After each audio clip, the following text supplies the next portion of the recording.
Parliament ఎన్నికలు దగ్గర పడుతున్న తరుణంలో తెలంగాణలో కీలక పరిణామాలు చోటు చేసుకుంటున్నాయి. ఇప్పటికే గత అసెంబ్లీ ఎన్నికలలో పరాజయం పాలైన బీఆర్ఎస్ పార్టీకి ఊహించని షాక్ తగులుతుంది. తాజాగా అల్లు అర్జున్ మామ బీఆర్ఎస్ ను వీడి కాంగ్రెస్ తీర్థం పుచ్చుకున్నారు. తాను చదువుకున్న సమయంలో కాంగ్రెస్ పార్టీ యూత్ విభాగంలో పనిచేసినట్టు, 2014 కంటే ముందు కాంగ్రెస్ పార్టీలో ఉన్నట్టు కంచర్ల చంద్రశేఖర్ రెడ్డి తెలిపారు.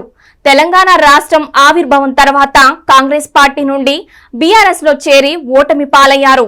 ఆ తర్వాత 2018 ఎన్నికల్లో పోటీ చేయలేదు. మళ్లీ గత ఎన్నికల్లో నాగార్జున సాగర్ సీట్ ఆశించారు. కానీ సిట్టింగ్ కే బీఆర్ఎస్ టికెట్ ఇచ్చింది. ఈసారి కాంగ్రెస్ నుండి ఎంపీ టికెట్ ను ఆశిస్తున్న ఆయన తన అదృష్టాన్ని పరీక్షించుకోవాలని అనుకుంటున్నారని తెలుస్తుంది. టికెట్ ఇస్తే కాంగ్రెస్ పార్టీకి కూడా కలిసొస్తుందని, ఈ ఎన్నికల్లో అల్లు అర్జున్ ఫేస్ ను కూడా ఉపయోగించుకోవచ్చని పార్టీ భావిస్తున్నట్లు తెలుస్తుంది.